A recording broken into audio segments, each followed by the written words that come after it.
here. There's no breeze whatsoever as I look at the flagpole. It's sitting still. And the men's and the women elite athletes arrived here about 35 minutes late from their scheduled time, but they didn't seem to be flustered at all. They seemed to be calm and collected and ready to go. Back to you guys. All right, thank you. You see the field lined up in Hopkinton.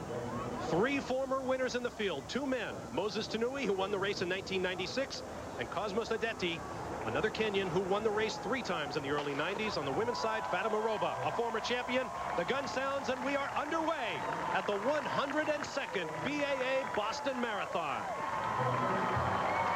And for the early miles of this race, Larry, it is sharply downhill, very quick. You're right, and it reminds me, the phrase I use to myself is like diving off the cliffs of Acapulco. You start at 481 feet of elevation, and you drop down over 120 feet in the first mile, and the first 4 miles are anywhere from gently downhill to strongly downhill all the way, and you've got to control yourself and really hold back. Look at that massive crowd of spectators lining Route 135 out there in Hopkinton.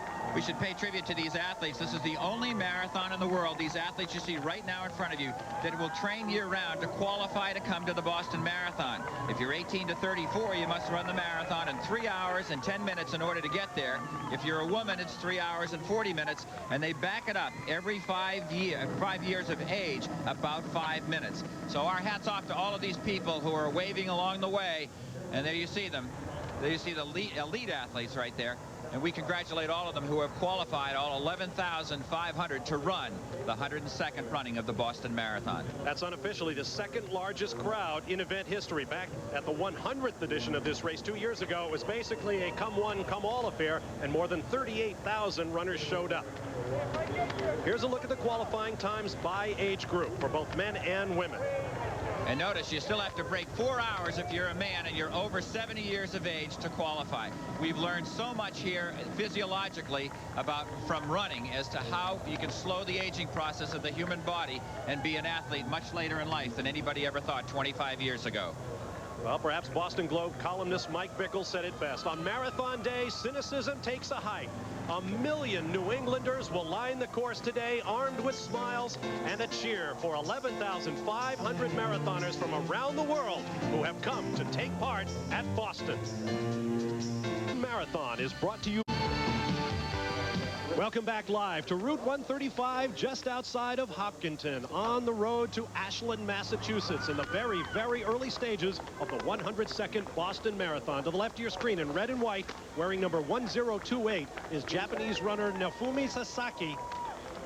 That large number tells you he was not among the seated men. You see him looking over his shoulder, perhaps setting a pace for one of his Japanese countrymen in this event, perhaps just looking for that 15 minutes of fame on worldwide TV.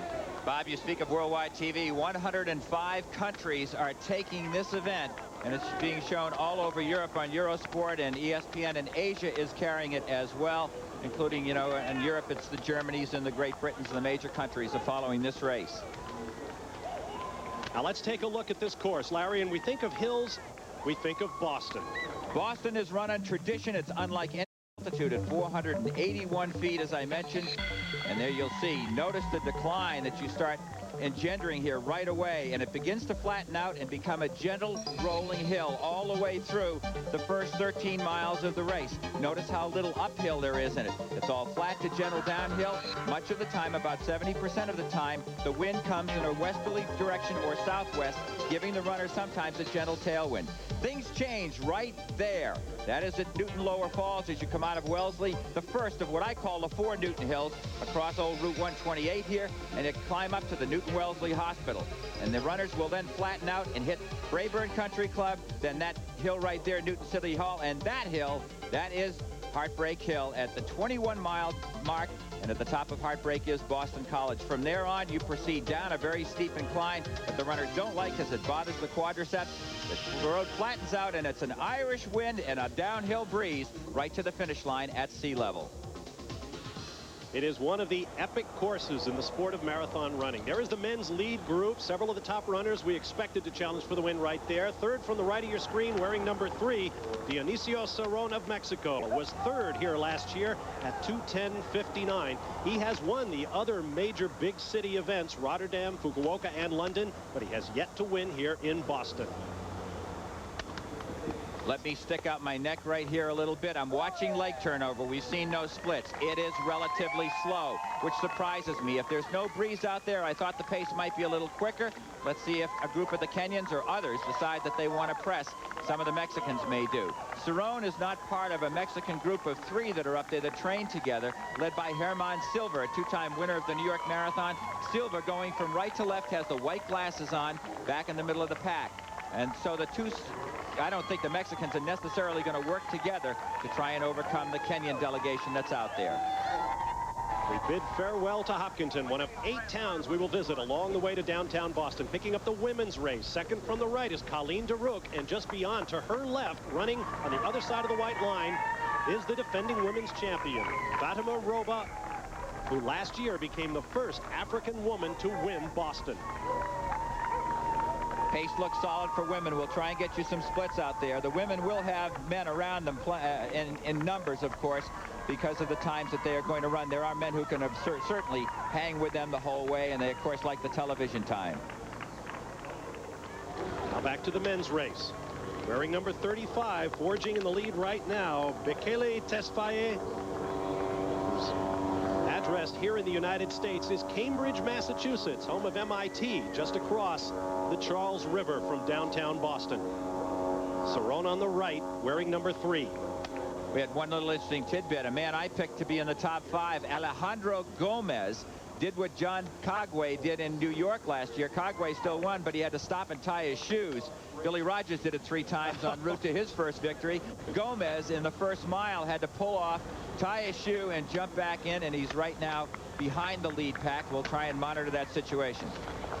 After so much preparation to have the shoelaces come undone. Meanwhile, from high overhead, look at this crowd making its way down Route 135 from Hopkinton to Ashland. Each runner with a personal story to tell of the sacrifices, the training, the early morning and late evening runs that have led them here for this moment. Bob, probably appropriate to drop in here something that was said by the 1952 Olympic marathon champion Emil Zatopek. And he said, if you want to run a mile, he said, that's great, just run. If you want to experience something in life you will never forget, train and run a marathon. We are now entering Ashland. Population 12,000 and change. Once again, the course elevation continues to fall. Very quick opening first miles, and that is one of the real temptations of Boston, is to go out too fast. As you see, the first electric clock was invented here. Henry E. Warren. Did you know that Ashland was named for the hometown of Henry Clay, the great congressman, the early days of America? Awesome. I grew up here and didn't know that. And how did it get Ashland? Ashland, Kentucky was where Henry Clay was born. Impressive. You know, one other tidbit here about Boston, when you study this, the reason this, and by the way, let me give you quickly the history of the Boston Marathon. There were a lot of Boston Athletic Association officials that went to the Olympic Games in 1896, and they came back. Everybody did raving about the marathon. And in 1897 in the spring, they started this marathon that has gone on consistently ever since. And the reason they went out to this area, to Ashland, because the railroad in those days went there. The officials could go from town to town to record what the splits were.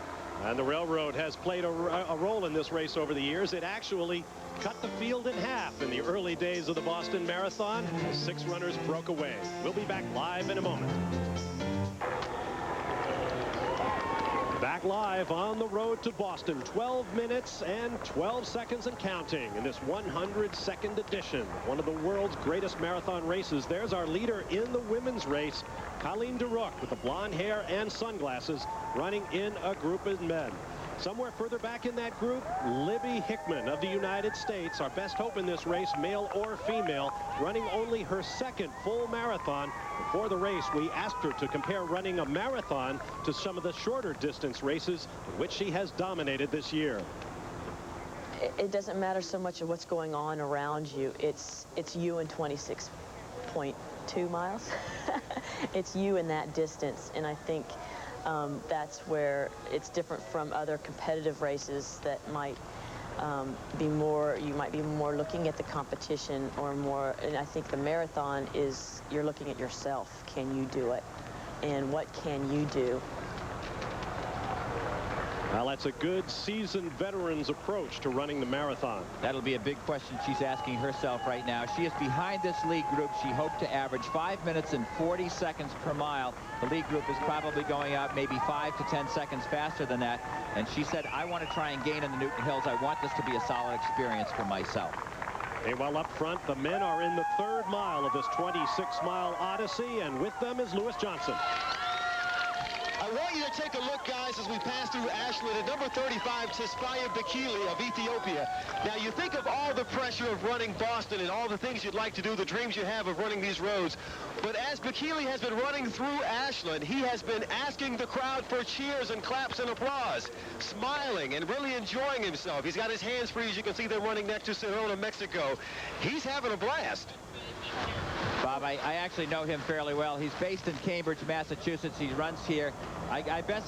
He might take offense at this a little bit. He's kind of like a gnat, you know. A race director may say to him, look, I don't think you can come to my race, and he'll show up. I don't have any prize money for you, and he'll still show up. And he is a character. He's got a real showmanship streak to him, and he's good for the sport in many, many ways. As you see, he is leading this convoy past the 3-mile mark that we've just done. I expect that he could certainly have the talent to run up here for 18 miles with these guys. I don't think he'll be around the lead group at the finish. A gnat? Why would he take offense at that? Race directors would tell you that that's probably apropos. As he leads, Dionisio Cerrone, number 3. And just to the left of Cerrone, wearing number 25, is Cerrone's protege, who he has brought to this race, Gabino Apolanio of Mexico. 26 years of age, trains with the 32-year-old Cerrone. The Kenyans are expected to be a strong contingent here. As we've talked about it, there's 9 invited athletes that are here from Kenya, representing several different training camps. Fila has a group that they train with. Dr. Rosa's group is very, very strong, and there's a host of others that could contend for this victory. First aid station is now passed. That aid station has been moved as the result of an event that took place here at Boston at that point of the race 1 year ago. Let's take you back. Herman Silva, the New York Marathon winner, watch the right of your screen. After reaching the aid station, they came to a timing post. A Kenyan runner fell down. Silva fell over him. Amazingly enough, both runners got up and continued the race. But that was a very scary moment on the roads early in the 101st Boston Marathon. Silva got up and, as you said, courageously held on for a top 5 finish. And both he and Cerrone say they are in better condition than they were last year. They have truly focused on it. You see Silva to the left up there with the white sunglasses, making like Arthur Fiedler of the Boston Pops is Tesfaye Bekele, who ran extremely well and was the victor at the Grand Mas Marathon last year. Pressing the pace early. The men's group thinning out more than I expected it to at this point. We'll check back with the women now. 16, 22, and counting into the race. There's Fatima Roba on the left of your screen, Colleen Daruk on the right, as those two women share the lead in the women's race. And it's a strategic and tactical point in the women's marathon that they spend much of their time running in the company of men, unlike the men's leaders who are out there forging their own pace, Larry.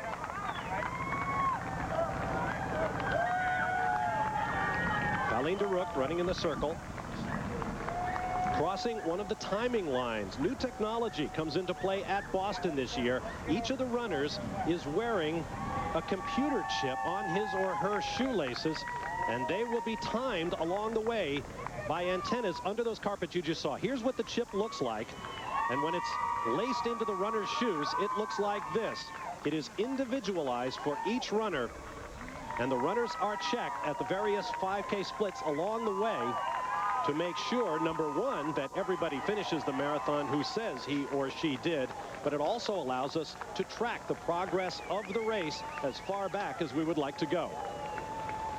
Bob, the women are sailing along at approximately a 5 minute and 30-second plus mile pace. Very, very good. Now, admittedly, this is all downhill, and they're not running in a crazy fashion. There you see the first 14 minutes and 47 seconds for 3.1 miles. That is 5,000 meters. That's a very solid pace by Cerrone. The leg turn over here has definitely picked up from the first mile, as they were cautious coming as they fell down the first mile, if you will. And this is all in a slightly downhill phase of the race. The 26 is Philip Torres from Kenya, has moved up to run with Cerrone. Now let's check the digital scoreboard for the women's race. It is Colleen DeRook right up front. They passed 5K at 16:48. Not important, obviously, when you see Kazakova supposedly in the lead. They're just side by side, actually with a white bun in her hair. That is the Olympic champion Fatima Roba, who shocked everybody in 1996 in Atlanta, and over a very hilly course on a warm day ran a 2-hour 26-minute marathon. A superb performance. We'll check back with our digital leaderboards as the race goes on. And one of the interesting things about Fatima Roba's performance, she won the Olympic marathon and Boston in the same year. 18:57 coming up on 19 minutes into the race. There is Fatima Roba. These pictures coming to you from a motorcycle running alongside the women's leaders. As you can see, several front-running women in that group. There you see the Olympic champion right there. That is Fatima Roba. And off to the side, just gently behind her, that is Colleen DeRook. Also running up in that lead pack, you see a whole raft of women up there looking around.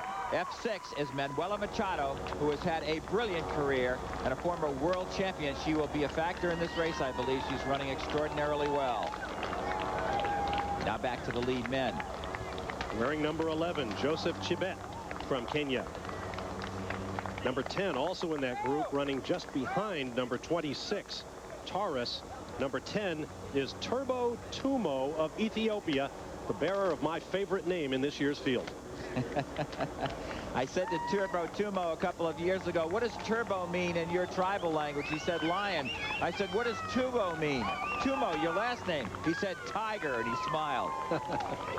Both the men's and women's 5K splits well off the record for that checkpoint. Now, just because you set a record at an early checkpoint doesn't mean you went on to win the race. But the men's record was 14:04, the women 15:49, so each group is about 20 seconds off of the record to that 5K mark. Here are the numbers on Turbo Tumo. Personal best 2:09 flat, running in Africa. Runner-up in 1996. Bob, the amazing thing about Tumo is his runner-up victory, runner-up position 2 years ago in New York, was accomplished after having run well in a marathon just 2 weeks before. Amazing to stick 2 marathons in 2 weeks. Now let's check on the wind. That's the runner's biggest concern out there. Lewis Johnson has more on that. Bob, as we pass through Ashland on our way to Framingham, I'm very surprised that there is not a wind. We just passed a nursery, and there were some balloons sitting there sort of adorning the nursery, and they're not moving very much. We talked early at the top of the show about the favorable conditions in terms of the temperature, and obviously the wind will play a big factor. So right now, in these early stages of the race, the wind is really not playing a factor. There may be a slight breeze, but there is no gusting at all. Guys? Bob, I mentioned there, you'll see in the yellow outfit wearing the sunglasses, that is Alejandro Gomez. He is back up in the lead pack. He ran the fastest debut marathon in history of 2:07:54 a year ago. Has had a very fine career at shorter distances, as most top marathoners make. And Spain won in Rotterdam yesterday with a fine performance. It might have inspired him here in Boston today. There you see the world all-time best marathon times. Belenadezimo of Ethiopia and Tegla Lerupe, his countrywoman. Her mark set on Sunday. We'll be back with more live coverage. We have a 9-man breakaway at the front of the 102nd Boston Marathon. Stay with us. Back in Boston, Back in Boston, there is the breakaway at the front of the men's pack. Let me correct myself. A moment ago, I said our ladies champion, Fatima Roba, won the Olympic title and Boston the same year. She did not, of course. The Olympics were in 1996. Roba won last year at Boston in 1997. Bob, 1899, a guy named Larry Brignola weighed just over 170 pounds and actually won the marathon back when few people really ran it.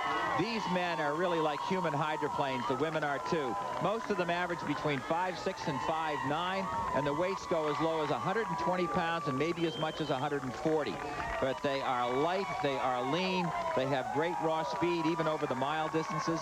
There's athletes up in this lead pack for Gomez, for example, has run the equivalent of a 3:56 mile, and he steps up and he's a marathoner at the opposite end of the spectrum. So the training has reached new levels, and you've got very, very dedicated athletes here up in this lead pack. Our first look at a couple of low numbers in that group. Number 7, John Kagwe from Kenya, wearing number 5, Alejandro Gomez.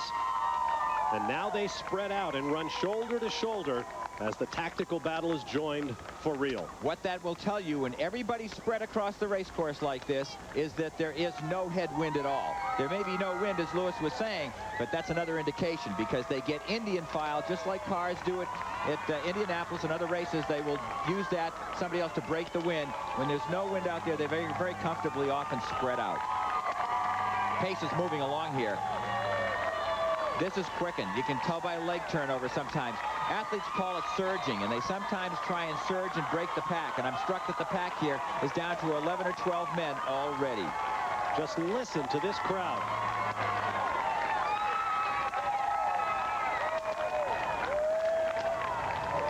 And it will get noisier as the day goes on. You're going to want to be with us when we reach the halfway mark at Wellesley College, where the student body turns out in the road to form a tunnel for the leading runners, and it is absolute bedlam.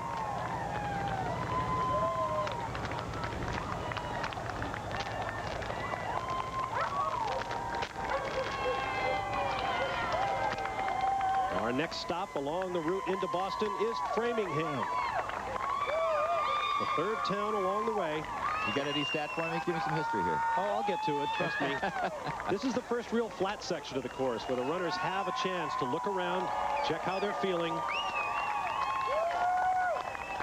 Here's your point, Larry. Crispus Attucks, who lived in Framingham, was the first casualty of the Revolutionary War. And as I mentioned earlier, this is the point on the course where a train actually crossed the road after 6 runners had passed. Just be glad you weren't an official at that Boston Marathon. Bob, here's a name to remember right here. This is Philip Taros, number 26, and he is a young man really going after his first major marathon. I don't think that he will finish, but he may. And I talked to his coach up there, and he was saying, Larry, this guy has unbelievable talent. They found him in Kenya. He came to the camps and said, can I train with you guys? They said, okay. And he ran the equivalent of a half marathon in 1 hour, 2 minutes, within 2 minutes of the world record, and did it at Nairobi's thin air of over 7,000 feet of elevation. He actually ran the race in Eldoret. And so showing enormous potential. He's a man these other runners will fear, even though it's his first marathon. You have to watch out for those little puddles along the way. It's been rainy through much of the week here in Boston, and you don't want to get your shoes wet. That could lead to blisters. There's the women's race. Notice 5 women running within arm's reach of one another. Wearing number F3 to the left of your screen is Colleen DeRook. Fatima Roba wearing number F1. Behind her in the multicolored uniform wearing number 7 is Anuta Katuna. It's one of the great stories at the New York Marathon, seen here on ESPN2 a couple of years ago. Number F6 is Manuela Machado of Portugal, another real threat for the women's title here. A 2 hour, 30-minute marathoner that no one had talked about coming into this race. Number F20 is up there, and she is wearing red. That is Irina Kazakova, and she is from Russia, and she is a factor up there, and a 2:30 runner you can't dismiss, even though these winning time may be 2:26.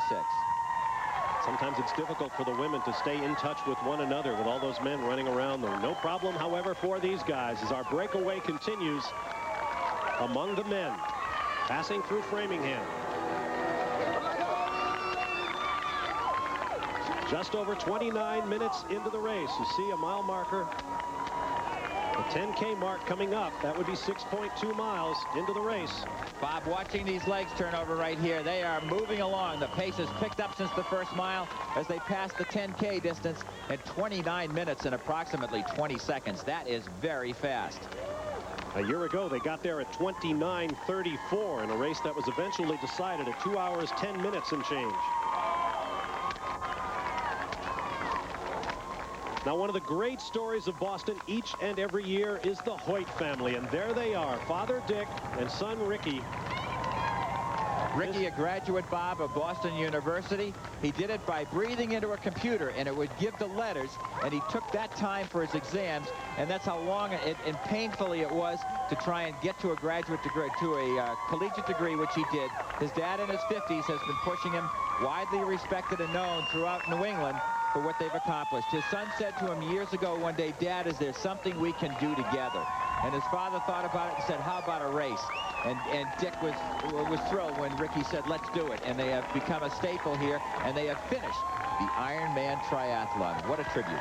That is staggering. They are huge favorites here in Boston. In fact, my cab driver coming in from Logan Airport the other day said, "Hey, make sure you guys talk about the Hoyts." There you see the gap from that breakaway up front. One runner looking over his shoulder to see how far back that second group of 4 is. Crossing the train tracks in Framingham. We'll take a break and return for more live coverage of the 1998 Boston Marathon. Stay with us. Of the CART FedEx Championship Series, the Nazareth 200. Back at the Boston Marathon, you're looking at the leading pack in the race. Dionisio Cerrone, wearing number 3, running alongside Taurus from Kenya. Life's greatest gift is natural talent, and what you do with it is what makes you great. And these athletes have taken their talent and gone into almost month-like training sometimes. No exaggeration, particularly the Kenyans. They have very serious training camps over there at altitude. Most all of the elite runners run at altitude. Gomez spends most of his time at sea level and doesn't spend much there. But somebody like the man in blue right there, you see Gert Thijs of South Africa. He grew up in Johannesburg, which is over 5,000 feet of elevation in South Africa. Also running in that group, wearing number 11, Joseph Chibet, runner-up at the New York City Marathon last fall at 2 hours, 9 minutes, and 27 seconds. You see his personal best set in Italy, 2:08:23. Chibet is relatively new to marathoning, but he is certainly one who could finish in the top 3 even, and I think has a legitimate chance to win this race. Although I didn't pick him, I thought Tanui would be the winner. Chibet is someone to keep an eye on in this race. Now, as those runners approached that water station, a runner went over there, took a couple of grabs at a cup of water, finally got one, and I believe that was Moses Tanui. I wonder if he's having fluid problems. You know, we should add, in this lead pack, 2 men have fallen back just a bit that are not up there. They're in now in the chase pack, which is right behind, and that is Herman Silva, the 2-time winner of the New York City Marathon and the 1996 champion, the 100th running of the Boston Marathon. Moses Tanui is right now not up with this pack. We will monitor them. They are just behind this group, about 100 meters or so astern. But there is a long, long way to go. Back to the women's race. There's Colleen Daruk going out of your picture, and there is Fatima Roba, who is pushing the pace now. First African woman to claim the title at the Boston Marathon, hoping to become the first back-to-back winner since Uta Pippig of Germany, who's working as a television broadcaster here this weekend. Pippig won the race all day. 90s. And it looks like Roba is pushing things. To the right of your screen, Daruk is right there, and Manuela Machado of Portugal trying to hang on.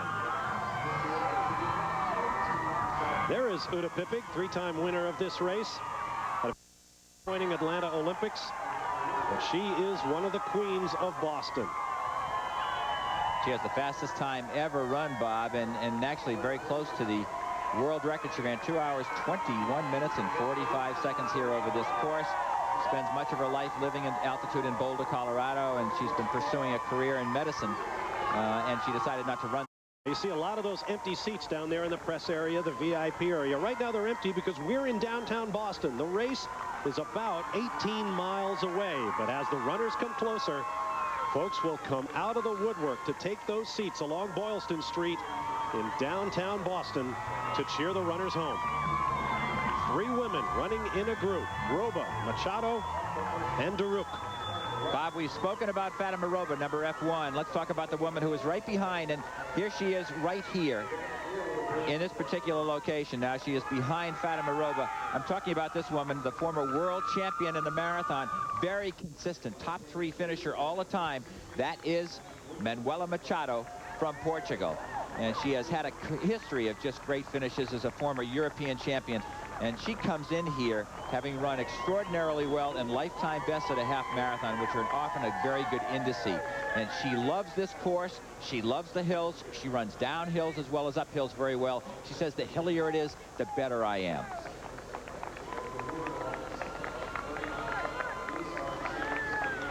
Challenge to the women. Running with those men. Do I stay with this guy? Do I let him punch a hole in the air that makes the effort a little bit easier for me? Let me point something else out here. Watch this, everybody. Watch here, as you can see, the head movement of these three women. Colleen Durock is wearing the sunglasses on the right. The other two. Watch how she bobs up and down when you get a chance to watch her with other women. Fatima Robles, smooth, short strides, and she's very economical in her movement. Manuela Machado behind her the same way. Notice how much up and down Colleen Durock runs. She runs like a miler, and she has said to me, I know, that's just the way I am. That's the way I've been trained. I've tried to change my stride a bit for the marathon. It doesn't work. I think it hurts me in the long term, but she said that's the way I am. Look at multiple winners over the years. Winners of Boston and the Olympic Games marathon. Only 4 runners have done it. 3 of them women. Joan Benoit Samuelson, the original queen of Boston from up in Maine. Fatima Roba. Gelindo Bordin of Italy, the only man to accomplish the double. 38 minutes flat and counting in this 102nd Boston Marathon. And now we are into Natick, Massachusetts, the 4th town along our route. Bob, these athletes are approaching the 8-mile mark already. If you've been with us from the beginning, it's amazing to me how fast they can cover that distance. And right about now, people are starting to monitor each other. It's still a bit early, but they're looking around and they're trying to get an idea of who is feeling good, listening for the breathing, watching the arm action, getting used to somebody's pattern right beside them. My favorite little factoid about this race, Ellison Tarzan Brown jumped into the lake during the 1930s to try to cool off. Now let's get to the lead truck and join Lewis Johnson. Hey guys, let me just give you some observations over the last few miles as we've moved in here to Natick. The crowds have been fantastic. They are holding signs and cheering and doing all those things. And as I observed this lead pack, there are a couple of things that have stood out to me. You talked about Joseph Chebet of Kenya, number 11. He seems to me to be the one that's most relaxed in this elite group so far. The one that seems to be having the most difficulty is Andre Ramos of Brazil. He's in the blue uniform. You may see him with the nasal strip over his nose and the blonde bangs. He seems to be working the hardest. Those that have slipped into this pack, Peter Durango of Kenya has made his way back into the pack, and also Nelson Dureva of Kenya, number 17, has made his way up into the pack. So a couple of guys who had drifted off a ways have slipped back in, and the pack continues to move through Natick. Bob? All right, thank you, Lewis. Natick has a great high school athletic program. This is the hometown of Doug Flutie, Heisman Trophy winner, spent many years breaking records in the Canadian Football League, now headed back to the NFL. Bob, if you could look over the shoulder of the lead pack in the left, behind them about 70 or 80 yards astern, that is where Moses Tanui is, and Herman Silva, who many people felt would be right up in the lead pack, and they have let this group go a little bit with such a solid early pace. 11 athletes are right up there in the lead. My father-in-law told me stories of sitting out on his front lawn here in Natick and watching a 19-year-old delivery boy named Johnny Miles from Canada come from behind to win the 1926 Boston Marathon. He came back and did it again in 1929. Bob, there you see right there. This pack I'm talking about right back in here is where Tanui is and where Herman Silva is. They're fine. They don't, in many ways, I don't think, have to worry. They're able to monitor everybody's movements. They know their splits. They can check everything. They're in a position to watch this play in front of them unfold. And it is exactly that, a play, a drama. A couple of moments of comedy along the way. One of the great events in all of sports. There is Tarzan Brown's Lake in Natick. We'll be back.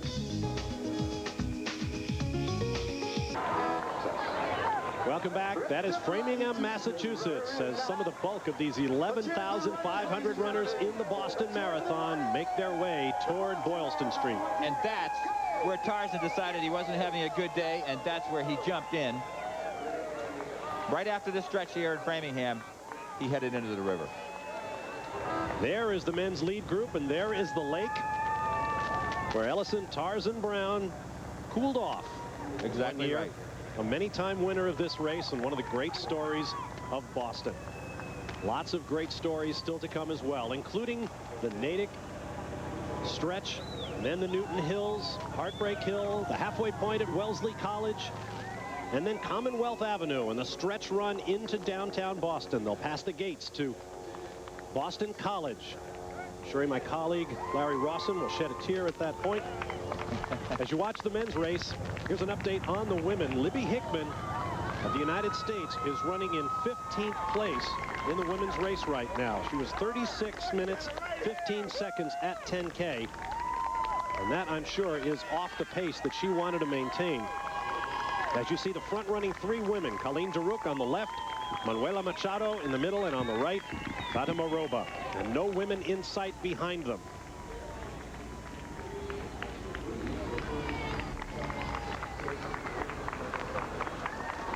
Look at the long strides of Colleen Daruk. Boy, what a difference in the way she runs and the economy that we're kind of used to seeing, more of a smoothness in there. And her question is, will I hold up? She said last year going over the downhills, particularly after Boston College, she said was like having a knife stuck in my thigh with every single step.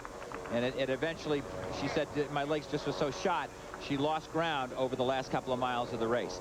She has recently run her lifetime best at 10 miles and a world best. That's a very good indication to me of her level of fitness. I'm sure physiologists everywhere are comparing Fatima Roba on the right to Colleen Daruk on the left and absolutely wincing with every step Daruk makes. She is putting so much more effort into her running. The marathon is all about parceling out your energy reserves over the course of some 2 to 2.5 hours on your feet. If you're further back in the pack, running 3, 4, 5 hours for this distance, you're spending all of that energy. Checking the digital men's scoreboard through 9.3 miles, 15 kilometers. Herbo Tumo, Joseph Chibet, and all of these other runners in this group of 9 or 10 up front, each man with a shot. And a long way to go. In fact, some of those men running in the group behind have a shot. Boston is that kind of race. You see the different road conditions. Right here, some slightly broken up asphalt. These runners will be on concrete. They'll be on some pretty rough surfaces. That, too, is one of the challenges of Boston. Bob, let me add this. You have to, I want to qualify what I'm about to say. I've said to you before, it's flat or downhill in this first segment, but they are running a very strong race, possibly with the absence of any wind as a tailwind right now. The pace through 9.3 miles, which is called 15,000 meters, or kilometers, or rather, 15 kilometers, is right on 2 hours, 6 minutes, and 35 seconds. So they are at world record pace, but they have been running part of this race downhill. So we'll see as they get closer to the flat stretches we're in now if the pace starts to slow down a bit. 11 men up in the lead pack. On the left, Dionisio Cerrone, perhaps the most accomplished marathoner in this group in terms of victories. Earlier that I said that the young Mexicans, Gabino Apollonio and his countryman Margarito Zamora, train with Cerrone. I was mistaken. Actually, they train with another great Mexican marathoner who is also in this race, Herman Silva. 47:20 and counting. Let's check in with the women now.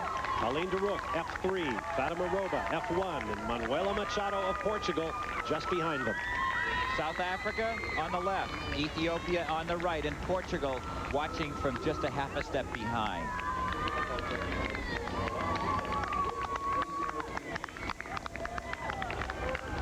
Colleen Daruk has taken several shots at this race. Earlier in the week, our Larry Rawson asked one of the great South African runners, Colleen Daruk, what she intended to try to get out of this year's attempt at Boston. My main aim is to get a personal best. If we have a headwind, I think that will be pretty difficult. But if conditions are good, I'd like to get a personal best. And so I want to run my race to get a personal best. And if that means somebody goes out very fast, you might let the leaders go away for a while and try and catch them in the second half? Yeah, because the first half I want to be comfortable. Relax, just float down the hills. in the second half? Be more assertive and work.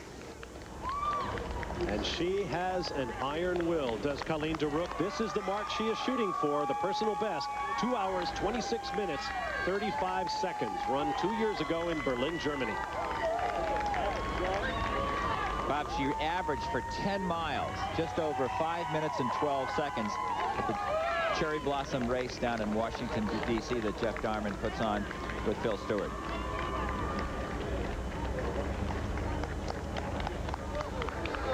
Passing the lake in Natick. Meanwhile, back in Framingham, from curve to curve, they come, and they will come for hours.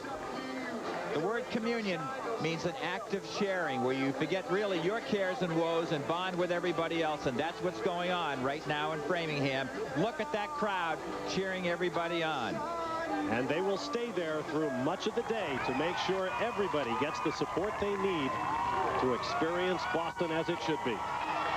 There is number 1. That is the 1996 champion at the 100th running of the Boston Marathon. That is Moses Tanui.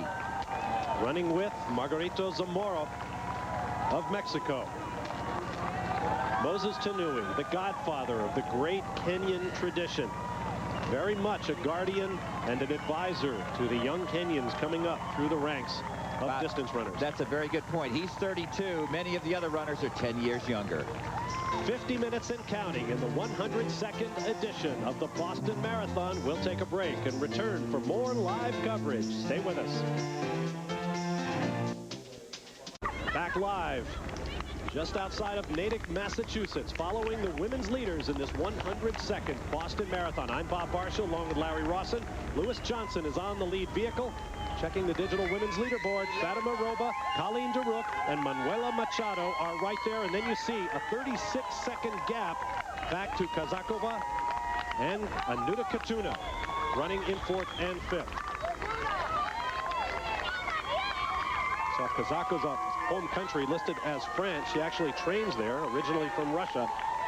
52 minutes, 43 seconds and counting into this race. Back with the men's leaders. And it looks like number 26, Philip Torres of Kenya, may be trying to press the pace, Larry. Bob, when you do the math on that 15K split that they just passed for the women, that works out to about between a 2:20 and a 2:21 marathon pace.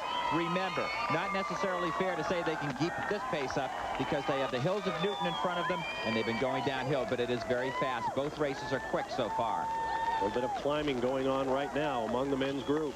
I'm struck with Taros out here, number 26, and he obviously looks very good. But he also is, for him, this is easy.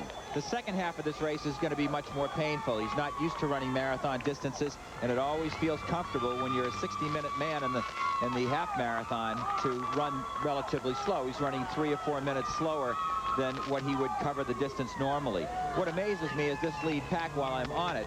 They are so well trained and talented that these athletes right now are going to run 3 to 4 minutes slower than they could run 13 miles all out as they approach the half marathon distance. And then they will run another 13 miles at that same pace.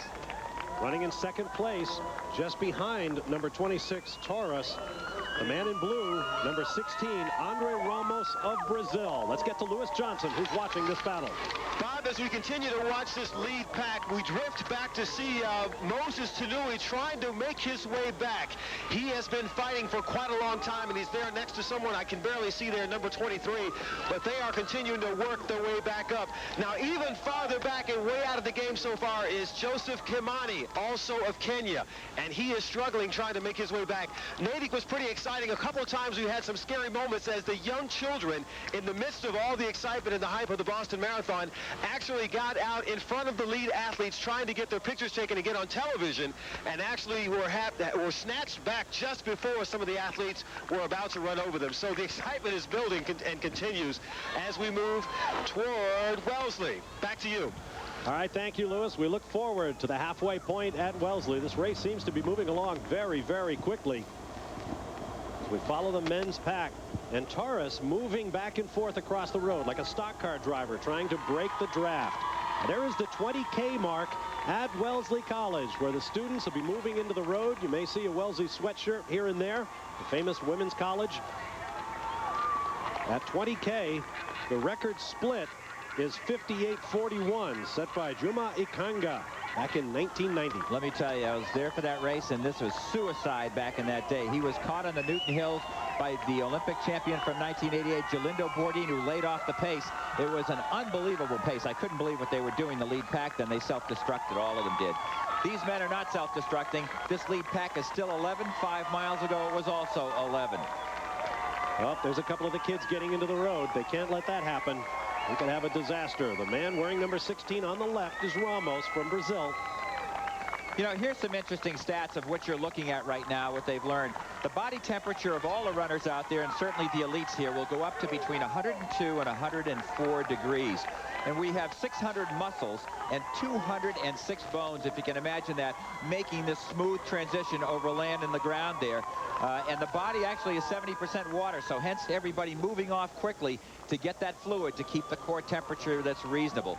The amazing thing to me, Bob, when I look at the body and I study it, and by the way, I want to thank Jack Daniels and David Martin and J.T. Kearney from the Olympic Training Site for conversations. The blood flows through the body and has 1/4 of it going out that heart muscle every 2 seconds. 1/4 blood to bring oxygenated blood so that these athletes can perform this well. At 180 beats per minute, that's about 6 heartbeats. Absolutely phenomenal.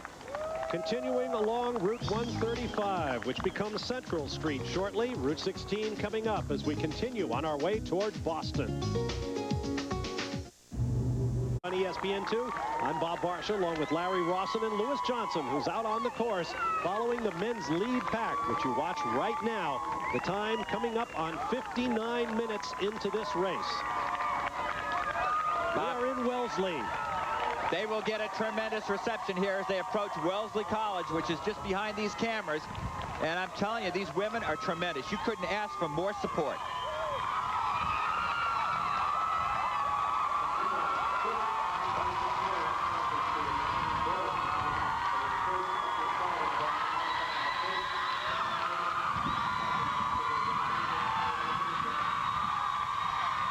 Listen to that crowd. A year ago, the race leader, Mark Platches of the United States, had to cover his ears as he passed fabled Wellesley College. It was that loud.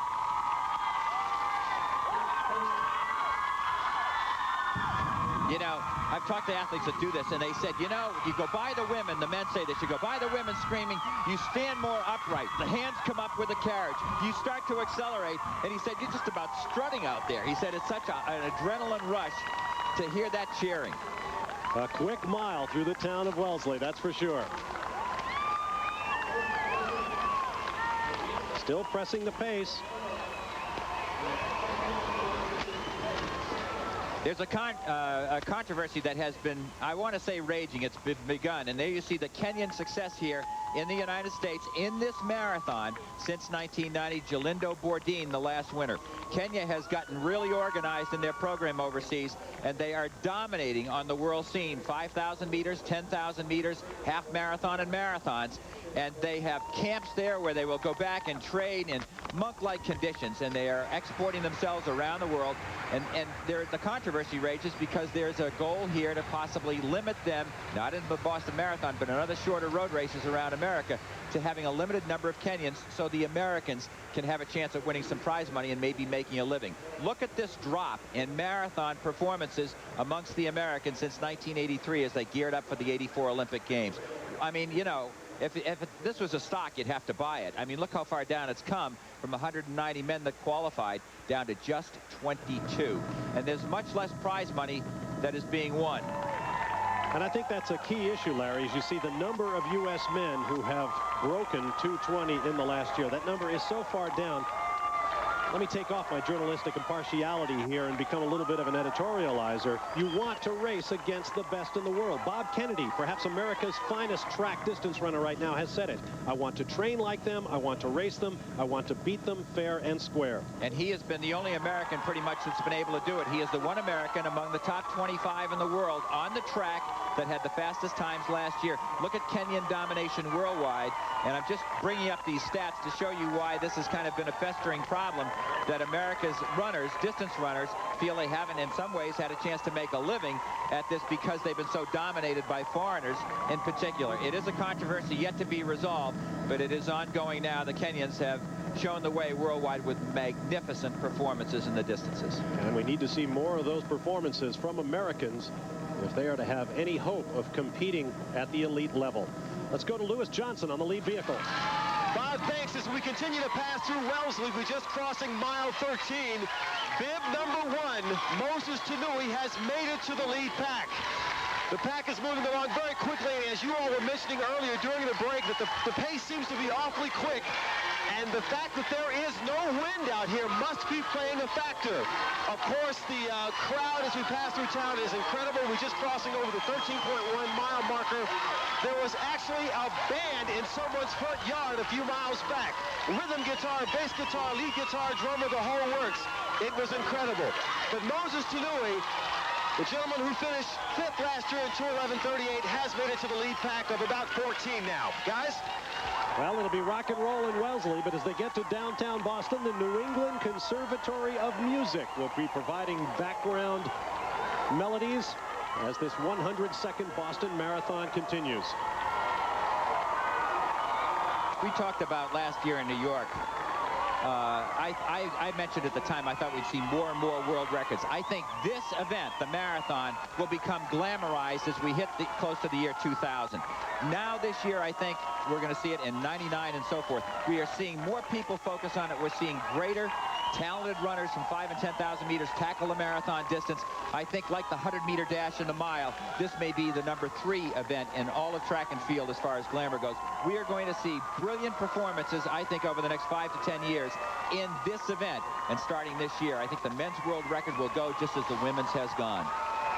Well, and that's another factor in the discussion we were having earlier about American men breaking 2:20. The marathon is not something you can do like a 100 meters or a mile. You can't go out day after day and take another shot at a record. This is something you peak for. You can do what, Larry? Maybe 1, 2 prime efforts at the marathon distance of 26 miles, 385 yards in a year. Bob, the human body, as you well know, having been a 2:16 marathoner yourself, is not geared for this distance. The fuel that we have in our gas tanks tends to run out at about the 20-mile mark. And so through raw training and carbohydrate loading, you try and overcome that so that the legs will respond when you tell them to lift over the last 6 miles. Now we've had a break in the women's race. Fatima Roba and Colleen Darouk are running shoulder to shoulder, but way off on the right side of your screen, you see Manuela Machado of Portugal has fallen off the pace. That's a good point. I'm surprised at this development so relatively soon in the race. The men, by the way, are passing right now, or very close to the halfway point in the race. And there you're seeing right now, back in the pack, over the right shoulder of this man. There we passed by mile 12. That is Manuela Machado, the former world champion from Portugal. I felt she would be up there a little closer, but this is a very strong women's pace, and it's also a very brilliant men's. The men are averaging around 4 minutes, 47 seconds per mile through the first 12 miles. We'll try and give you what their times are at the halfway point. They have passed the halfway point of this race. And that kind of pace will put them well down under 2:10, perhaps around 2:07 if they can maintain it over the second half. To the digital men's leaderboard, Taurus, Durangu, Tumo, Dereva, and Saron. John Cogway looks very comfortable, the man in the glasses. He ran very well at the Cherry Blossom race, which many runners use for tune-up for Boston, and he told me later, I'm ready to run, I think, 2:08. I know my body well. Classy, intelligent man filled with character, and it comes across when you spend time with him. He's the man in the glasses, tucked right behind number 26, Charles Taurus. Men running downhill right now, as they will till they pass Lower Falls at the outskirts of Wellesley. Let's pick up the men's race. I believe that is Franz Niedelsbach, who is out there in the lead.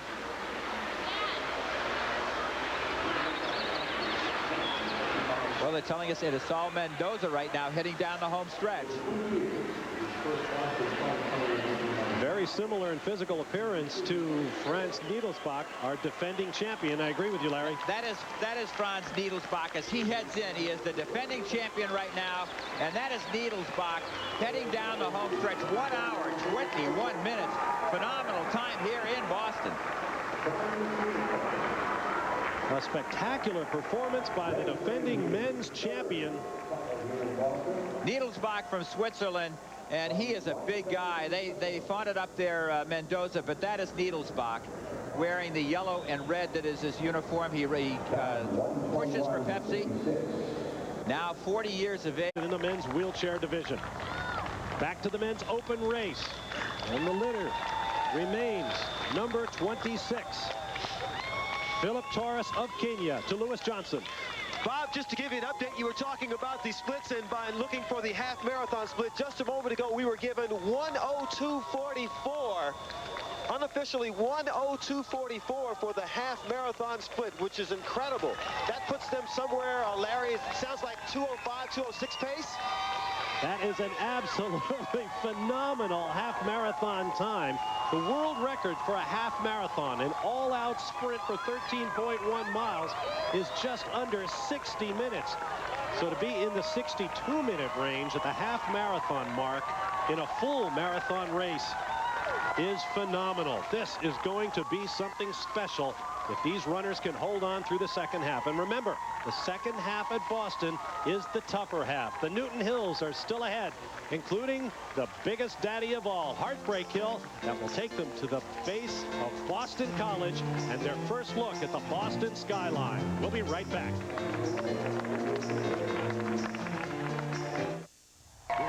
Welcome back.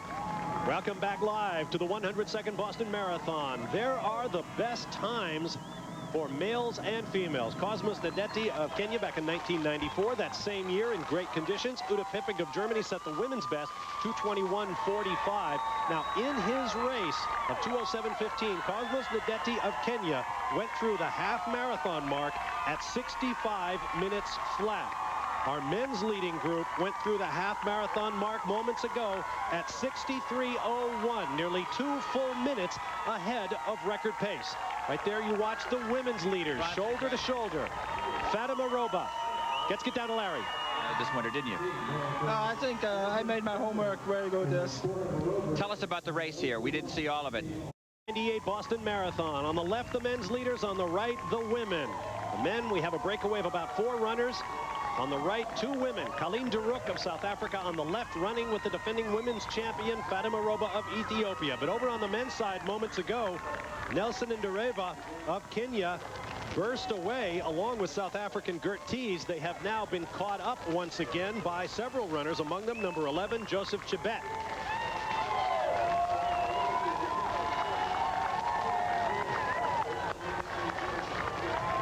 So the men's race ebbing and flowing at record pace here at Boston, nearly 2 minutes ahead of the course record pace of Cosmos Nadetti back in 1994. There you see our current leader, he too a Boston veteran. And experience means so much here on the roads outside of Boston, knowing when the hills come, when to attack them. Running with the men right now on the lead vehicle, that is, here's Lewis Johnson. Bob, thanks. As we continue through Wellesley, I believe the course has claimed its first casualty for the men's elite field. He finished 3rd last year from Mexico. Dionisio Cerrone is nowhere to be seen. We have been looking through binoculars for him, and as a matter of fact, one of the motorcycle photographers rode up to along the side of our vehicle just a moment ago to let me know that he had dropped out. We don't know exactly what happened to him. He was looking fine to me as I observed him and the others in the lead pack here moments ago, but he's out of the race, Bob. All right, thank you, Lewis. And it is definitely heating up at the front. You know, maybe the next check we can find out from Lewis if he sees Moses Chinui behind there in that lead pack stalking. The half marathon covered in 1 hour, 2 minutes, 44 seconds. Phenomenally fast time here. This is a very fast men's race. How they run through the hills is going to be, I think, determined. The greatness of this race will be decided by the time they reach the Newton Hills. Checking in with the women. Fatima Roba grabs a glass of water. Colleen Duruk sharing the water with Roba. Great sign of sportsmanship from the Ethiopian runner to the South African. Checking the digital women's leaderboard. This is extremely fast time, under 1 hour, 11 minutes. I know it's downhill and maybe not too much wind, but they are flying out there in the women's race. Machado, there you see in third place, 22 seconds behind at the halfway point. Kazankova is in fourth, and Anuta Katuna is a minute 27 seconds astern. Notice the two women running side by side, helping each other in the race. This is very difficult. This is going to be an amazing hill here. I wonder if this doesn't favor possibly Roba.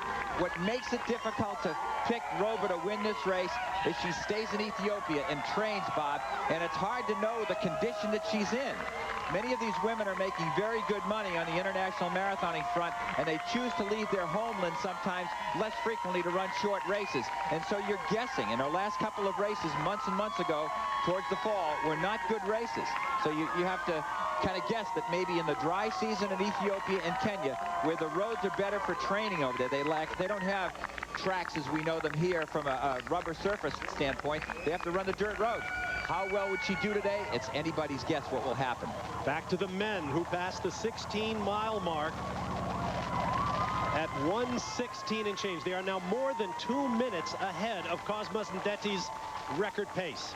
Ramos from Brazil with that patch up there of dyed hair that he's got a la Dennis Rodman, and the blue is in the back. He's trying to work up to the lead pack again.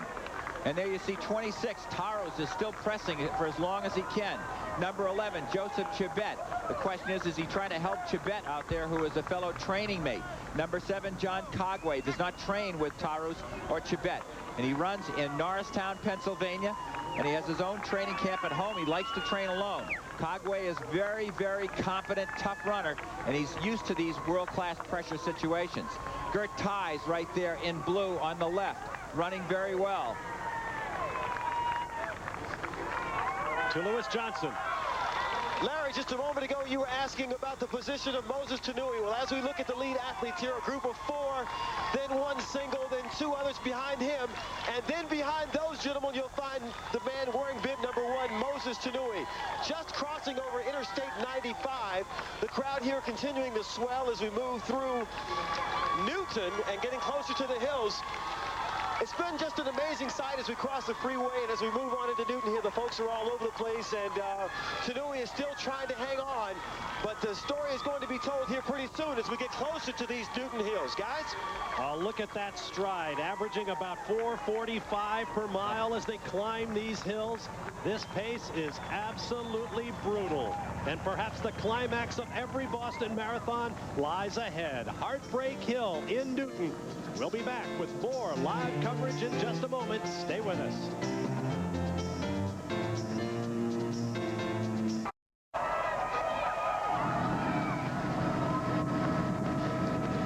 Some of the beautiful sights. That's Braeburn Country Club up in the Newton Hills. Woodland Golf Club is just down the road, and they are in the throes of the Newton Hills. Mile 17 is past Braeburn that you just saw. We did a piece talking all about the Newton Hills that they're in. The man who did it for us actually ran up the hill. Here's Lewis Johnson. At times, it doesn't look like a hill, let alone one that's broken the... As we join the men, the leader, Philip Torres, but we have seen that lead being bounced back and forth among the 5 runners on your screen. The women's leader, Daruk, has now been passed by Tegla Larupe, but they're very close together. And look at those half marathon times, Larry. Take those times, and this is simply a guess. Add a couple of minutes to it, double it, I should say, and add a couple of minutes, and you get an idea what might happen by the finish line, because the second half is a lot harder. In the back, you see Gomez from Spain falling off the pace a bit. Cogway holding on well. Torres doing well. I said Tegla Larupe. Of course, she's somewhere in the Netherlands right now resting up, perhaps watching this Boston Marathon to see if her new world record will be challenged by Fatima Roba. There you see number 16 right there, who worked his way back up to the lead pack. He has twice gone after the world record in the last couple of years and has held on to the 37 or 38 kilometer mark, which is very close, within 3 miles or so of the finish line. That is Andre Ramos. He is the Dennis Rodman of distance running in the country of Brazil. He'll hang on until he can't go any further. I'm talking about falling, right off the track, so to speak. Are working the Newton Hills. Moments ago, Lewis Johnson said what they are doing right now should be physiologically impossible, and yet here they are 90 minutes into this race at record pace with the stretch run into Boston still to come. Now let's get down to Larry Rawson with our women's wheelchair winner Louise Savage. A very emotional. Our men's and women's wheelchair division champions defend. Franz Niedlersbach of Switzerland and Louise Savage of Australia. Picking up the men's race, 1:32 coming up on 1 hour 33 minutes in on the digital men's leaderboard through 18.6 miles. Ramos from Brazil, Tees from South Africa, Chebet from Kenya. Will this be the year that the Kenyan streak of 7 straight men's championships is broken? That is still 7 to 8 miles away. In the women's race, we have a breakaway. The defending ladies champion, Fatima Roba of Ethiopia, has broken away from Colleen Duruk. You can see Duruk at the back running with those men. Just to the right of Fatima Roba's head. Roba making the breakaway on the hills, as so many Boston champions have done before her. But her race is far from over. She'll have to crest the last and greatest of the hills, known as Heartbreak. At the gates to Boston College, she'll get her first glimpse of the skyline of Boston and run down through Cleveland Circle onto Commonwealth Avenue, a turn onto Hereford Street, and then another turn onto Boylston for the run to the finish. But it is far from over for Fatima Roba. Now back to the men. To Lewis Johnson on the lead vehicle. Bob, what an amazing turn of events over the last few miles as you all were away covering the wheelchairs. We went down to a group of 5, Taurus, Chebet, Kagwe, Tees, and Ramos. And as we passed through the 18-mile mark, the 5:02 was the mile split for that. We lost Taurus. He dropped out, couldn't handle it. The first of the 3 hills claimed him. Now Ramos, who seems to be on a mission, Chebet, Kagwe, and Ties continue to hang in. And if you ask me, sitting here 50 yards away from these guys, Chebet, number 11, seems to have the most calm and relaxed atmosphere. He's not even breathing hard. It's like he's out for a Sunday afternoon jog. And these 4 continue to make it toward this last of the hills. As we pass the Johnny Kelly statue, just thousands of people, a sea of humanity here as the Bostonians, welcome these folks on through the Newton Hills and in toward Boston. But it has been amazing. And this last hill, as we get to it, may claim another, and we'll watch to see what happens. Back to you. Thanks, Lewis. It is known as Heartbreak Hill. It was so named back in the 40s by Jerry Nason, the late sports editor of the Boston Globe. Back in 1985, a member of our ESPN family visited Heartbreak Hill. Anybody know this Boston marathoner? What? I thought I was ready for this part of the race. We're 20 miles.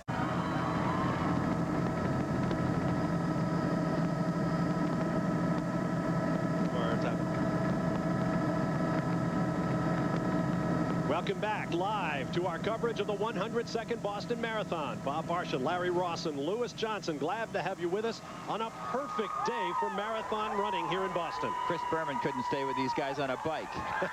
Cosmas Deddy has dropped out of the race.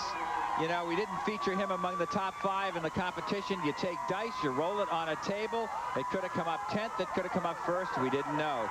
And I just didn't know what would happen this year. And he has dropped out of the race, joining Dionisio Cerrone. A group of 4 men run at the front, taking the applause of this crowd. Number 7 is John Kagwe from Kenya. Number 8, Gert Tees from South Africa. Number 16 is Andre Ramos from Brazil. And number 11 is Joseph Chebet. Meanwhile, in the women's race, moments ago, Fatima Roba broke away from Colleen Duruk, and now you see nobody behind our defending women's champion from Ethiopia. Fatima Roba has made what may turn out to be the decisive move of the women's race here in Boston. The Ethiopian government, Bob, several years ago, probably 6 or 7 now, started giving hard currency in their country, which has only half the per capita income of Kenya. It is a very poor country, and they started coming up with $100,000 in cash, and they went out and they conducted regional competitions, and they do it on a regular basis to try and find the future Fatima Robas to bring them to the capital of Addis Ababa to get the intense training they need to be world champions like she brought to her country. It inspires everybody in these countries. From behind, the lead pack of 4 in the men's race, and you see to the left of your screen, nobody close to that top 4. Chebet, Kagwe, Ramos, and Tees. To Lewis Johnson. That no one may be close to this pack of 4, but what a surprise. Holding bib number 1, Moses Tanui of Kenya, is trying to catch up with this lead pack of 4 through the Newton Hills. We are now in the ascension of the last of Heartbreak Hill, and it's amazing to see that Tanui now fighting, pumping his arms. I can see his red socks and the black shoes as he tries to catch up with this lead pack of 4. We'll keep an eye on him. Thank you, Lewis. Moses Tanui, what a story he will be. A world record holder on the track and a very, very accomplished marathoner, including the 1996 victory here at Boston that beat Cosmas Adeti's run of 3 straight. When the camera slowly slides to the right on some other shot you get, watch behind, because there is a man who has these 4 definitely in his sights. That is Moses Tanui. There he is.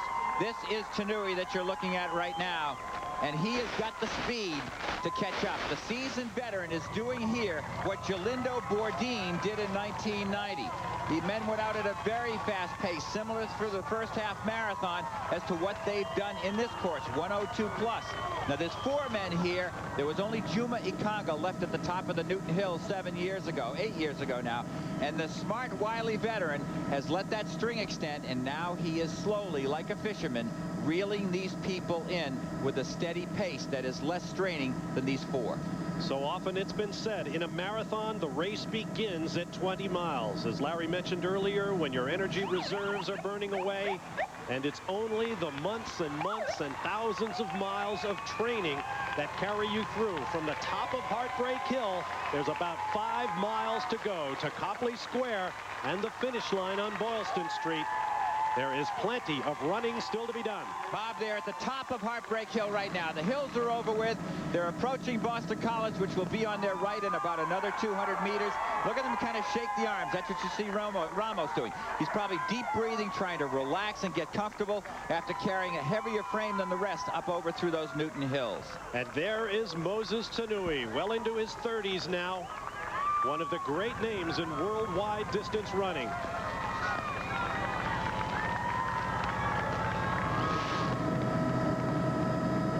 There you see some of the Newton Hills that these runners have been piling through. And let's follow the race course here that is over 100 years old. It hasn't changed in that length of time as the athletes go through the beautiful community of Newton, and that's where the hills start. On the left of your screen is where they start up the first of the Newton Hills, and they work their way up to Newton City Hall, 4-mile mark.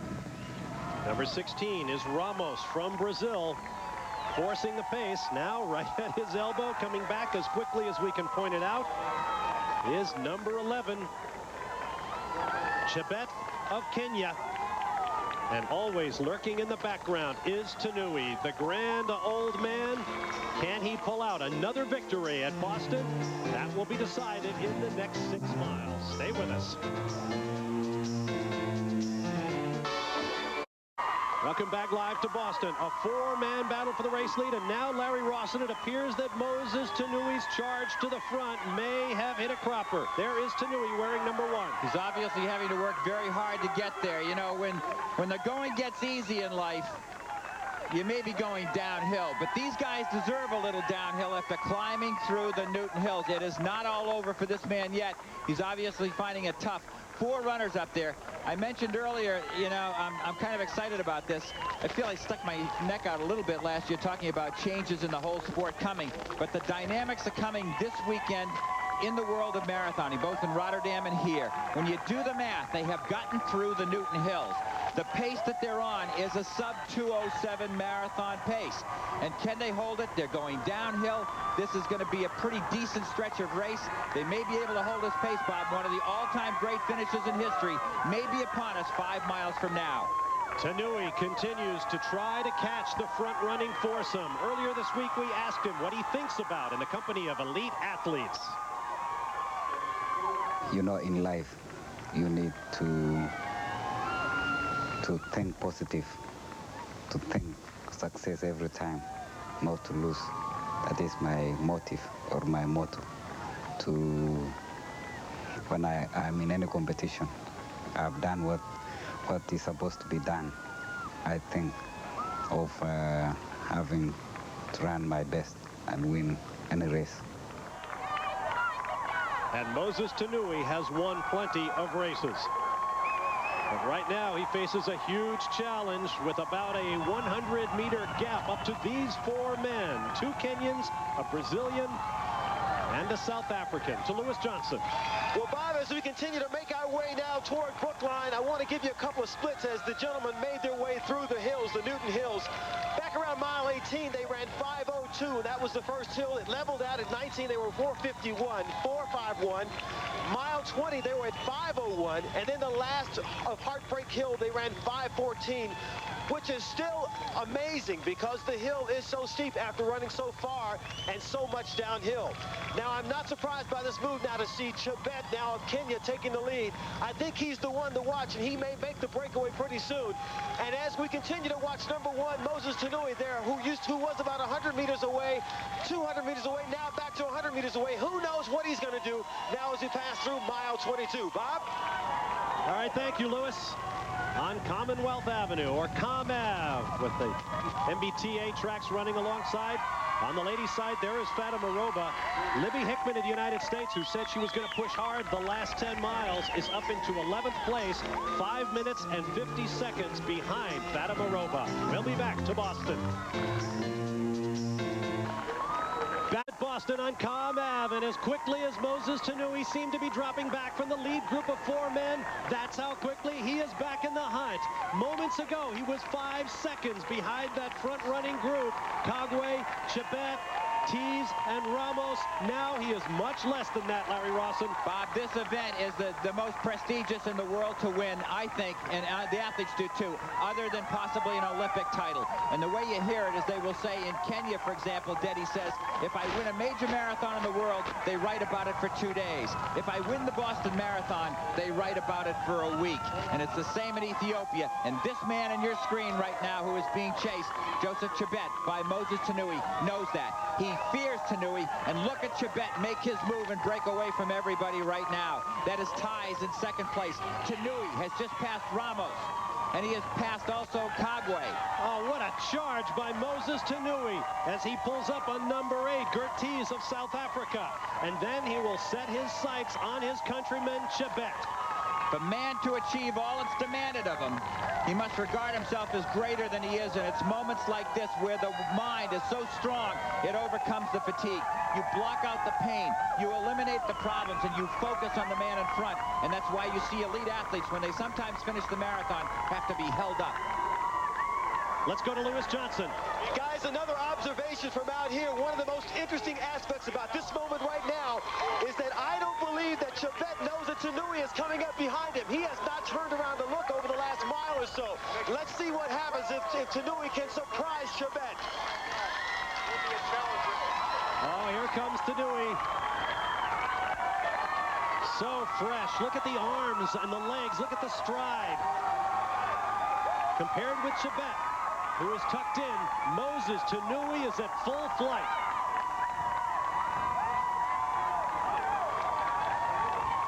Three times the Boston Marathon has been decided by 2 seconds or less. In 88, when Ibrahim Hussein beat Juma Ikanga by 1 second. In 78, when Bill Rogers beat Jeff Wells by 2 seconds, and the same margin separated Alberto Salazar from Dick Beardsley in 1982. We have another classic Boston finish in the making. Gert Ties in blue from South Africa, holding on very well up here. It's coming down to Ties and two men from Dr. Gabriel Rose's camp who trained together. Joseph Chebet on the right and Moses Tanui. And I said to one of their coaches, who's in better shape? And they both said basically Chibet is in tremendous shape. So isn't Tanui. Everybody talks about Tanui. Don't forget Chibet. And it's come right down to that here with nary 2 miles to go in the race. And they are running, I can't say on world record pace, we'll have that for you, but they are very, very close. The men's course record is 2 hours, 7 minutes, and 15 seconds, and it may be threatened. Our Adidas race summary shows that Joseph Chibet of Kenya is the leader, but the story is Moses Tanui wearing number 1, who has come from 13th to 2nd. Meanwhile, 2 of our front runners, Dionisio Cerrone and Cosmos Tedeschi, the 3-time Boston champion, are out. Bob, let me correct something I said before. I mentioned it was Ramos who tried to break the world record. Forgive me, when I checked my notes, that was actually ties, and he held up for 37 kilometers. We are out at that point now. We're past that, and here he is holding on close to world record pace. And I wonder if Tanui is trying to rest a little bit here. He pulled up to Chibet after working so hard, and is he trying to gather himself, knowing that he might have more sprint speed than Chibet. These guys train together. He is a former world champion as the man on the right, Moses Tanui, at 10,000 meters. Now these men are running almost due east, and as we stand here at the finish line on Boylston Street, the wind has picked up from out of the west, so it is blowing at the backs of these men. As ties, as I've been calling them, tees, as you referred to, and Larry looked back over his shoulder quickly. These 3 men appear ready to decide this race among themselves, and with it, the first place prize, which has been raised this year to $80,000. A total of $520,000 goes to Masters competitors, to the wheelchair competitors, $35,000 to the wheelchair, $40,000 to the Masters competitors overall, the biggest purses they have on the major road racing circuit in marathons in the United States, and also $445,000. There you see the breakdown, and it goes 15 deep for the men and women. There's the Masters totals I referred to. Notice the bonus charges, bonus monies that you get if you break course and world records. And believe me, this course record is being threatened. The great Cosmos and Deddy's time of 2:07:15 is threatened. Ties with a very compact running style. As you look at the Boston Marathon, best ever performances. Both of them could be threatened today. Fatima Roba continues to run by herself in the women's race, while these 3 men run together in the men. To Lewis Johnson. We continue to move toward mile 24.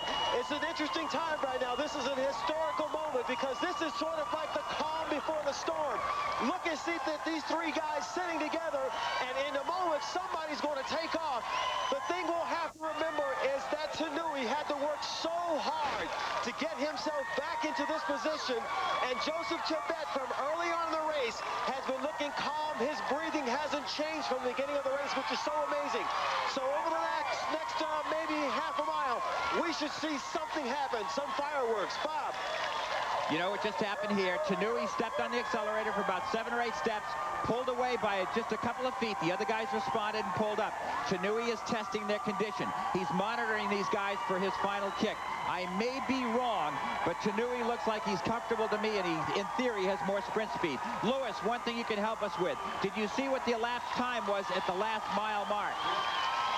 The last mile mark that we had, Larry, at 23 miles was 4:52. The elapsed time or the mile time? Is that what you're asking me? I want the elapsed time if you have. The elapsed time that I see right now is 1:55:54, which you can probably see, but I did not see that last elapsed time. Okay, what we're trying to do is just get everybody at home an idea of how close they are to breaking the course record and possibly coming close to having a world best here in Boston in this race. 3 men running together. The closest ever 3-way finish at Boston was back in 1991, when just 21 seconds separated the top 3 men. In 1993, it was 24 seconds. And then in that great race last year won by Lameka Guta of Kenya, it was 25 seconds. These supremely gifted athletes may break that record as well today. They are less than 10 minutes, I would guess, from the finish line here on Boylston Street. But already the crowds here are on their feet, cheering what they see on the grandstand timers and television screens. This is great. Stay with us. finest have formed their championship leaders phalanx around women's leader Fatima Roba, hoping to make it back-to-back titles here at Boston. Meanwhile, it's a three-way fight among the men. Let's set the pace just for 2 seconds on the women's. Roba's out there under 5 minutes and 30 seconds per mile is what she's averaging. She has a chance to be among the top 10 marathon performers of all time with this race. Here are the men, and these guys are in the 2:07 category, depending on what they do here in the last mile. We are coming up to 25 miles, and they'll be here within the next minute at that distance. It's now a battle of nerves. Who will be the first to go for his gun and try to break away for that possible victory and the $80,000 that goes with it just for winning this race? They're the world best ever. Denzamo's time has stood since 1988. This is a new era of marathoning. It was started in Rotterdam. You can look at the world rankings of the fastest times last year and see how everybody's getting geared up. To drop a minute or two off your time when you're world class takes sometimes a year of additional training.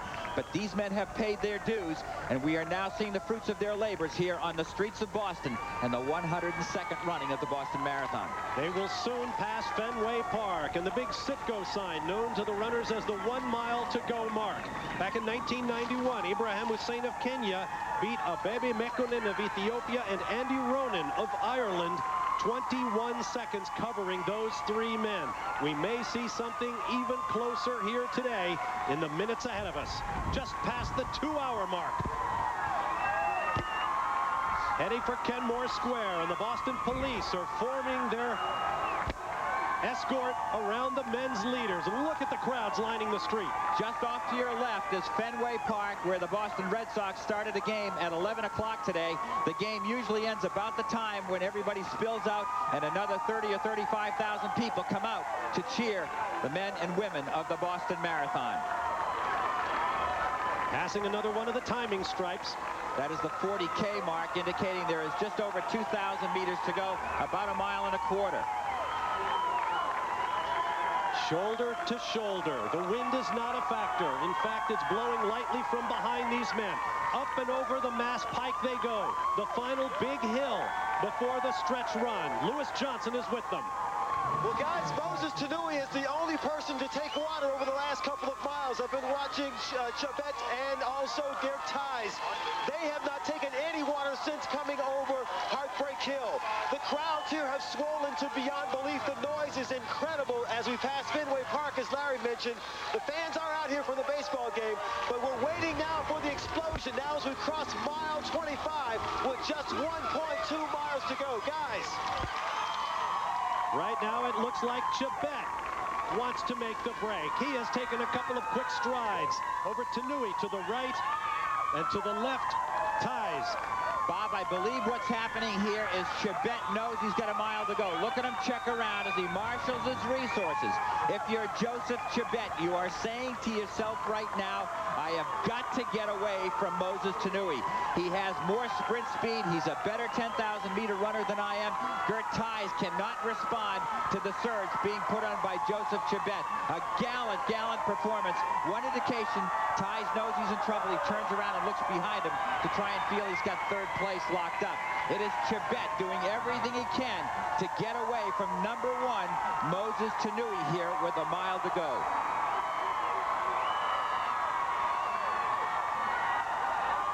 Ties fighting to hold on. He is not slowing down. The men with him are speeding up after 25 miles of supreme exertion. The mile splits will get down into the low 440s beginning now. What am I saying? These guys have been running in the 440s for several miles. What a phenomenal athletic exercise. Another look back from Chabet, checking on Ties. He knows where Tanui is. It is a country that speaks more than 30 languages.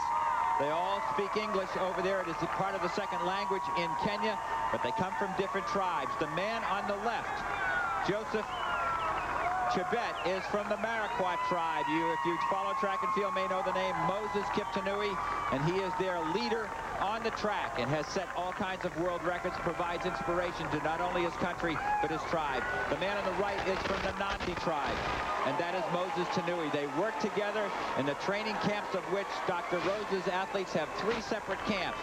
And one of them is open almost year-round. They do spend time with their families, but the dedication that the Kenyans show is tremendous. The training is just absolutely extraordinarily intense, and it is through their hard work and the fact that these men that went back and forth from school from the age of 7 on, oftentimes anywhere from 3 miles, depending on how far from school they live, up to 10 miles at altitude, usually running about half the distance. And as one of them once said to me, we go back from lunch and we go to lunch and walk. We run back to school. Look at the empty street behind the front runners. 4 men on this stretch. As we mentioned, the closest finish ever, 1 second, Ibrahim Hussein over Juma Ikanga back in 1988 on a perfect day. We have another perfect day today and another spectacular duel to the finish. They'll have a right turn coming up onto Hereford Street, and when they turn back onto Boylston, it'll be about 3.5 city blocks through an absolute cavern of noise to the finish. Still on Palm Ave.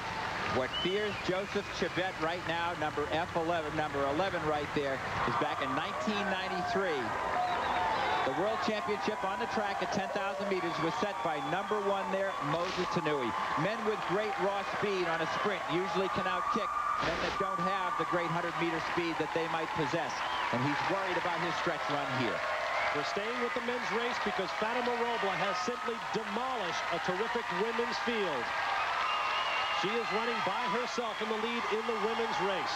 A women's field that was slightly depleted when Lynn Jennings from Newmarket, New Hampshire, and Alana Meyer decided they could not race. Now on Hereford Street, a left turn to come, and they will see the finish line. Chibet leads Tanui.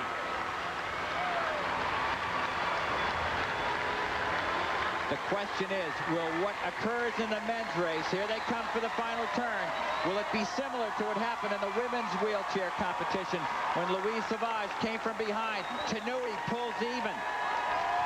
Look at the leg turnover, perfectly in synchronization these men are.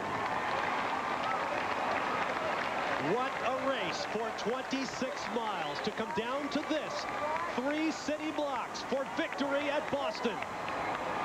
Tanui and Chibet. There's the view the runners have looking down. Between Exeter and Dartmouth streets on Boylston is the finish line.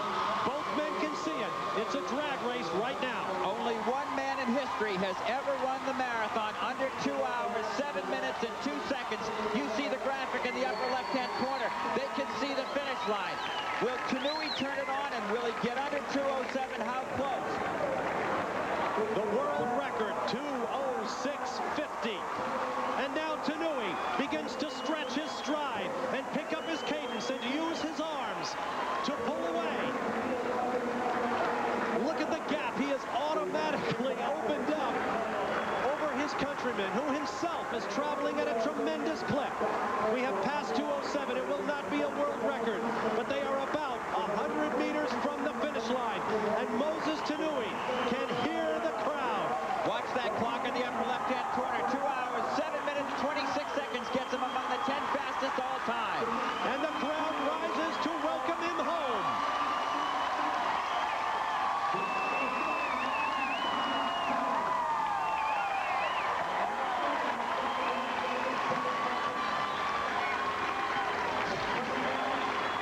Unofficially, 2 hours, 7 minutes, 33 seconds. Moses Tanui has come from behind for his 2nd Boston Marathon victory. Bob, the 12th fastest performance in the history of the human race belongs to 32-year-old Moses Tanui, now a 2-time champion of the Boston Marathon. And credit to his countryman, Joseph Chibet, who went stride for stride with his older, more experienced countryman all the way to the final city block before Tanui brought his track runners' strength and speed to bear to pull away for victory. Number 16, Andre Ramos of Brazil, who ran so valiantly until falling off the pace on the stretch run down from the top of Heartbreak Hill. He will finish 4th. We'll take a break and return. We still have Fatima Roba out there leading the women's race. Stay with us.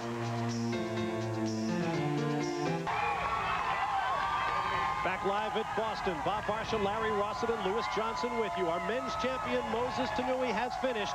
Our women's defending champion, that woman, Fatima Roba of Ethiopia, has demolished a terrific international field of female marathoners. She runs unchallenged in the lead, and now it's simply a question of how fast she will complete her victory. To Larry Rossett with our men's winner. Experience is what we call our mistakes from past races. You're 32 years of age. Your experience showed today. Did you feel you would catch up to those guys when you let them go? Yeah, because I thought the race was very fast, and I was coming with my best. Did they slow down much in the Newton Hills, or did you just pick up the pace? I think I picked up the pace because I calculated my running because they were running too fast, and then I thought I was going on my best. Moses, when you got up to the leaders, to Joseph again, did you decide to just kind of rest a little bit after working so hard to get up to the leaders? Yeah, because I lost them about 2 times. They were running very fast downhill, and then I decided to be quiet anyway because I know the course is very long. Now, also, when you get up to them, were you confident at that point with your superior speed that you'd be able to win the race? Yeah, of course, because after getting them, I saw that they were tired, so I decided to go slowly with them. And you were confident when you went by them with 200 meters to go, right? Yeah, sure. Well, congratulations. Your second title, $80,000 to the winner.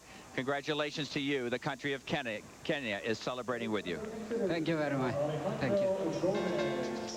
Well, perhaps one of the toughest chores of winning the Boston Marathon is taking a quick breath and then talking to the interviewers. We'll be back. Back live at Boston, and Fatima Roba, who last year became the first African woman ever to win this race, has run away from the field.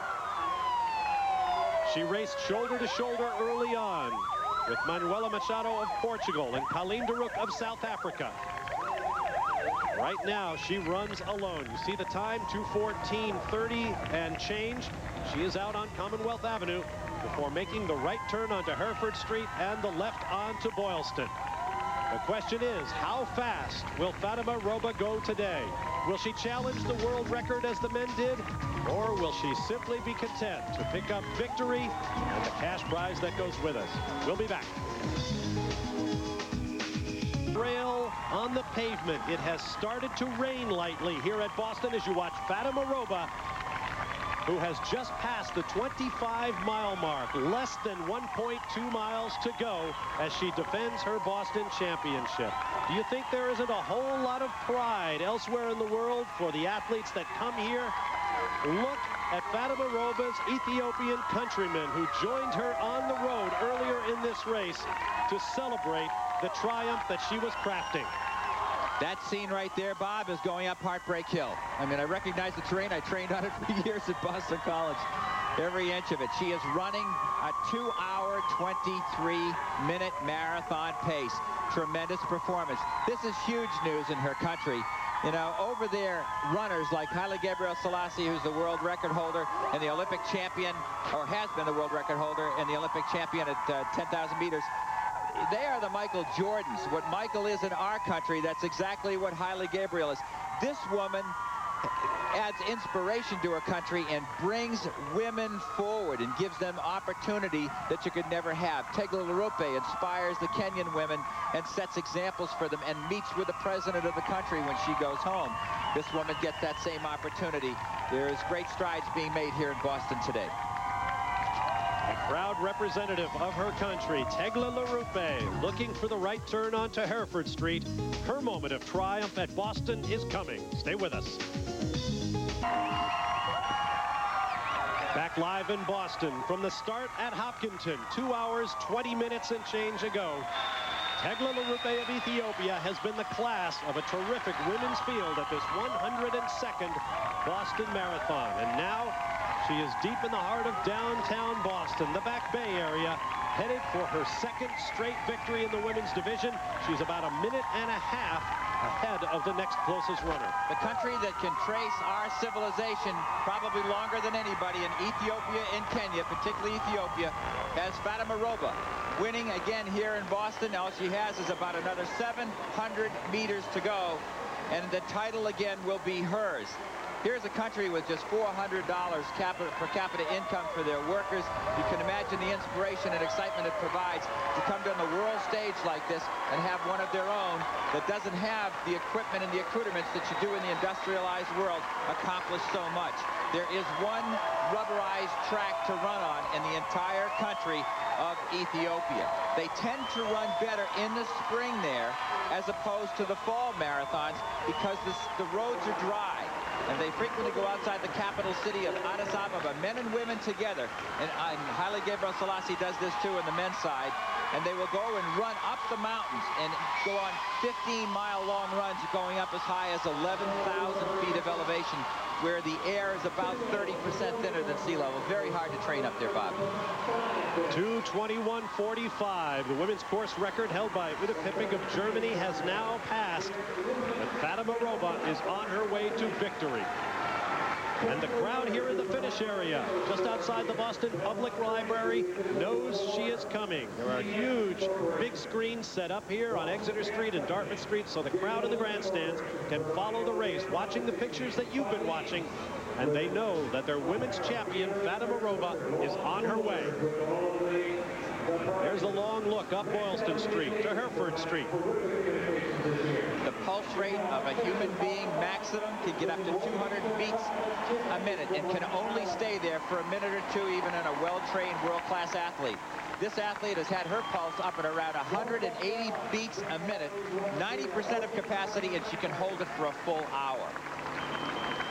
She has run by herself for much of this Boston Marathon since she left Colleen de Rook of South Africa behind miles and miles ago. And now the moment has come for Fatima Roba as the crowd once again is on its feet, cheering as the Bostonians always do for their champions, no matter what corner of the world they might come from. Their performances were inspired by the 1960, 64, and 68 marathon champions,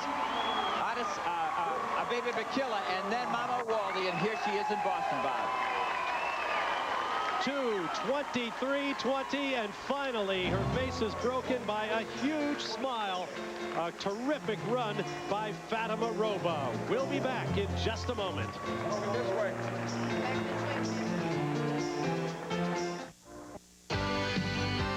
The 1998 Boston Marathon is being brought to you by Adidas and by Jeep, makers of the Jeep Grand Cherokee, Cherokee, and Wrangler.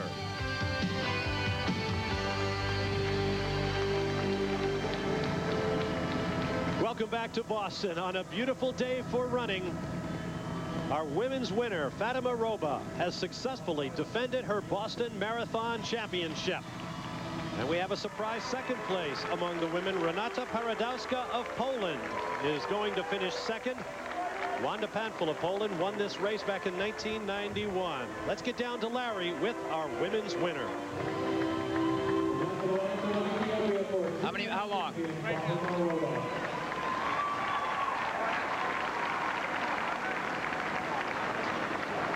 I'm with the interpreter, Mr. Telehon. Could you ask Fatima, did she come here confident of winning the race because she had not run well in her last couple of attempts? ባለፉት ውድድሮች ጥሩ ውጤት አላሳየሽም ነበር። አሁን እዚህ ስትመጪ በሙሉ ልቦና አሸንፋለሁ ብለሽ ነው ወይ? አዎ ባለፈው ውድድሮች እንደምታውቀው እግሬን አሞኝ ነበር ባለፈው ቶኪዮ ላይ።